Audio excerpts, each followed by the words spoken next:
Сәлеметсіз бе?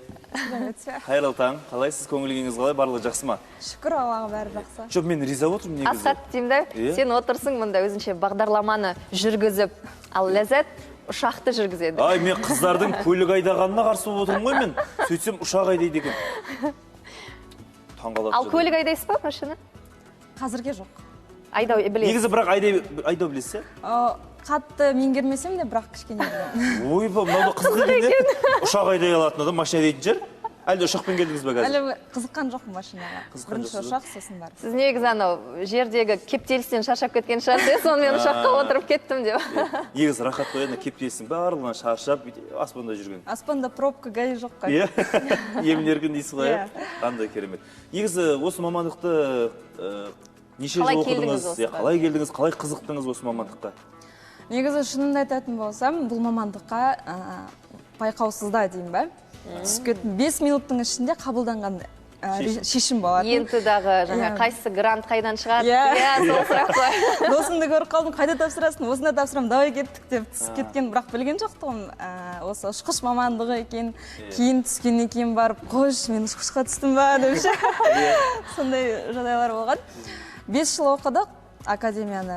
5 жылдың ішінде 2-ші курстан бастап бізді тренажерлық ұшақтарда, өзі үлкен кішкене самолеттер, 2 адамдық, 4 адамдық самолеттерді бізді үйретті. Қазіргі таңда 200 сағат көкте, 70 сағат жерде дайындықта сағатым бар, ұшқан. Өкінбейсіз бе, дәл солай өмір сізді солай әкелгеніне? Ортаға жайғасыз? Жоқ, қайта өте қатты қуанамын. Осы менің жолым байқаусызда болса да авиация жолына түсіп кетіп, керемет үлкен Қазақстанның әдемі жерлерін көріп жүргеніме өте қуаныштымын. Солай. Ал қорқыныш сезім болған шығар басында? Қалай жеңдіңіз? Қорқыныш сезім, шынымды айтсам, алғаш аспанға көтерілгенде? Алғаш аспанға көтерілгенде бірден басқаша әлемге кіріп кеткендей болып, барлығын ұмытып кеткендей болып, сондай сезімде болдым. Бірақ қиыншылықтар тек қана бізді үйретіп болғаннан кейін белгілі бір сағаттарда жеке ұшуға жібереді, жеке самолетті өзіне жіберіп, аспанға ұшыруға жібереді. Сол кезде ғана кішкене болмаса, үйреніп кеткеннен кейін бәрі оңай сияқты көрінді уже. Бірақ әрине оңай емес мамандық, себебі ол жерде сен бүткіл дене мүшеңмен қызмет етесің, например, құлағыңмен диспетчерді тыңдап, оның бізді... Дәл мен сияқты ғой, менде сол ұшқыштан кемшілігім жоқ. Қой сен, мұнаң өзіне ашуланып неғып жауап қайтарып отырсың ғой, ұшқыш болсаң алаңсыз ұрсып нелады. Бізді басқаратын диспетчер болса, олар бізге қайда баратынымызды, бағытымызды көрсетіп, солардың айтқанын жасап, диспетчерімізбен құлақпен естіп, көзімізбен алдымызда тұрған барлық приборларды көріп, басқарып, жылдамдықты, биіктікті, барлығын бір қалыпты ұстап отыру. Сонда жылдамдықтың бәрін басқарып отыратын солар ма негізі? Жоқ, олар бізге жылдамдықты емес, бізге биіктік береді. Биіктікті айтады, осындай биікте ұшыңыздар деп. Яғни ауа райына байланысты айтады. Ауа райына байланысты, келесі бортқа байланысты. Алда встречный борт шығып қалмау керек. Қолымызбен штурвал алды ұстап, бір қолымызбен газ дейді ғой, былай айтқанда бізде басқаша деп. Газды ұстап, барлығы аяғымызбен педальмен басқарып, бүткіл дене мүшемізбен, ауызбен докладывать етіп диспетчерге. Бүткіл дене мүшемізбен басқа әлемге кіріп кетіп, или ұмытып кету деген мүлдем болмайды. Бар ойымыз полетте, ұшып, только дұрыс қонып, дұрыс ұша білу. Сонда айда жағы ұшақпен келе жатқан кезде алдарыңызда бір жол бола ма? Қалай ол бір жолмен жүру керек па әлде? Әлбе кете берсе бола ма жан жаққа? Жоқ, негізі бізде курс деген болады. Например, жер доңғалақ болса, 360 градус болса, бізде дәл солай курс 360 градус. Например, айтатын болсақ, если Шымкент қаласы оңтүстік жақ бір 180 градуста тұратын болса, біз 180 градусқа бұрыламыз. 180 курсының градусын аламыз да, солай ұшатын боламыз. Әрине, оның бәрі біздің диспетчердің нұсқауы бойынша, барлығын жасаймыз, рұқсаты бойынша. Ал сіз сонда қандай ұшақ, пассажирлік ұшақ айдамайсыз әлі? қазір бізге оны үйретті, Airbus 320 ұшағының тренажерный үйретті. Оған дейін бірақ 2 адамдық, 4 адамдық тренажерный самолеттерде Алматы, Астана, Қарағанды, Шымкент қалаларында ұштық. Енді мынау үйреніп жүрген кезіңізде бір апаттық жағдайлар болған жоқ па? Бір қорқыныш болып сол кезде бір енді істеймін, қалай істеймін деген сәттер? Болды, ондай міндетті түрде болады. Себебі ондай апатты жағдай деп айтса да, қалай айтса да болады, бірақ солай жағдайлар келе берсе, сіз көбірек тәжірибе жинайсыз. Бір рет болған болатын бізде. Осы Талдықорғанға ұшатын болатынбыз.